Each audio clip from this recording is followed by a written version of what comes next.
है मसीह का प्यारा वचन, ये है वचन, प्यारा वचन, यीशु मसीह का प्यारा। परमेश्वर के धन्य नाम की महिमा हो।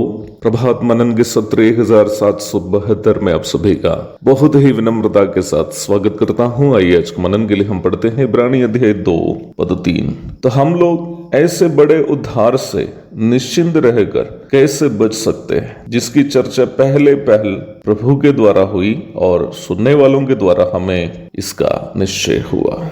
इस भाग में लेखक पुराने नियम के समय जो उद्धार मिलता था उसे नया नियम के समय उपलब्ध उद्धार से तुलना कर रहा है, और नया नियम के समय अर्थात वर्तमान काल में मिलने वाला उद्धार के बारे में वह कह रहा है कि ऐसे बड़े उद्धार, सो ग्रेट ए साल्वेशन, उद्धार किसी भी समय, चाहे पुराना नियम के समय या नया नियम के समय में प्रभु यीशु मसीह के द्वारा ही उपलब्ध है। यीशु मसीह के बाहर उद्धार कहीं उपलब्ध नहीं है। परंतु पुराना नियम के संतगण का उद्धार पाने की तरीका और नया नियम के संतों का उद्धार पाने की तरीका, दोनों में बड़ा अंतर है। न्याय व्यवस्था उपलब्ध होने के पूर्व के समय के लोगों का न्याय परमेश्वर उनके विवेक के अनुसार करेंगे।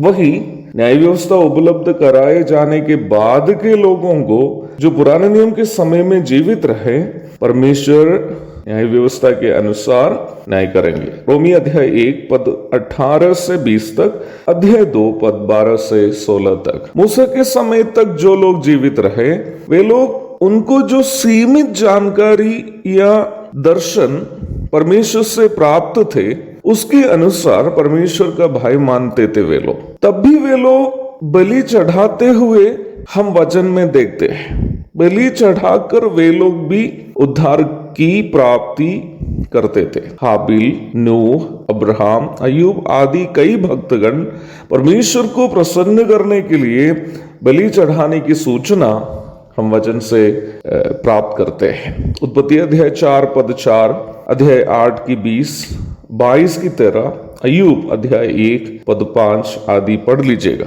इन सभी संत जन न्याय व्यवस्था उपलब्ध होने के पूर्व जीवित लोग थे।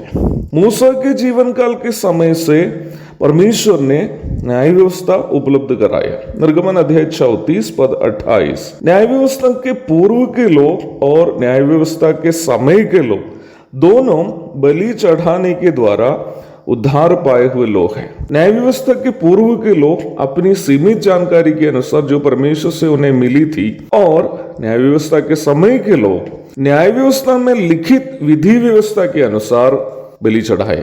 दोनों लोग बलि चढ़ाने के द्वारा यीशु मसीह की मृत्यु और पुनरुत्थान जो भविष्य में होने वाले थे, उसकी ओर प्रतीकात्मक रूप में बलियों के माध्यम से देखकर परमेश्वर से वाचा बांधे और उस प्रकार उद्धार पाए। भजन 50 की 5। परंतु आज नया नियम के समय अर्थात यीशु मसीह की मृत्यु और पुनरुत्थान के बाद जीने वाले हम वाचा बांध कर नहीं, बल्कि यीशु मसीह के द्वारा चढ़ाया गया संपूर्ण पाप बलि पर विश्वास करके उद्धार प्राप्त करते हैं। इन दोनों विश्वासों में एक बड़ा अंतर है। पुराना नियम के समय या उसके पूर्व के समय के लोगों का विश्वास यीशु मसीह की उस मृत्यु और पुनरुत्थान पर था जो उस समय तक हुआ नहीं था। इसलिए जब तक यीशु मसीह की मृत्यु और पुनरुत्थान नहीं हुए, उनका विश्वास अधूरा था। इब्रानी अध्याय 9 पद 16 और 17। परंतु हमारा विश्वास जिसके द्वारा हम उद्धार प्राप्त करते हैं, एक अधूरा विश्वास नहीं है, बल्कि पूर्ण है, क्योंकि हम उद्धार का उस कार्य पर विश्वास करते हैं जो पूर्ण रूप में हुआ है। इब्रानी अध्याय 9 पद 28।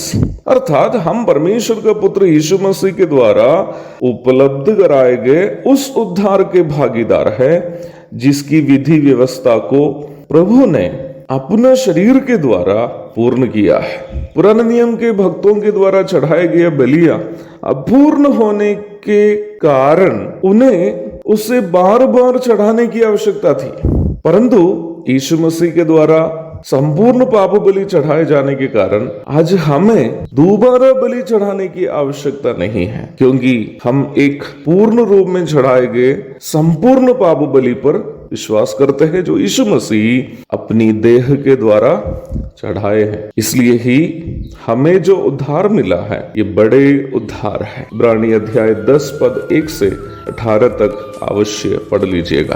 प्रभु दया करे इसी विषय की चर्चा हम कल भी जारी रखेंगे। तब तक के लिए आपसे मैं विदा हो जाता हूँ। हम प्रभु को धन्यवाद देंगे इतने बड़े उद्धार हमें उपलब्ध कराने के लिए। प्रभु के धन्य नाम की महिमा हो। आमीन।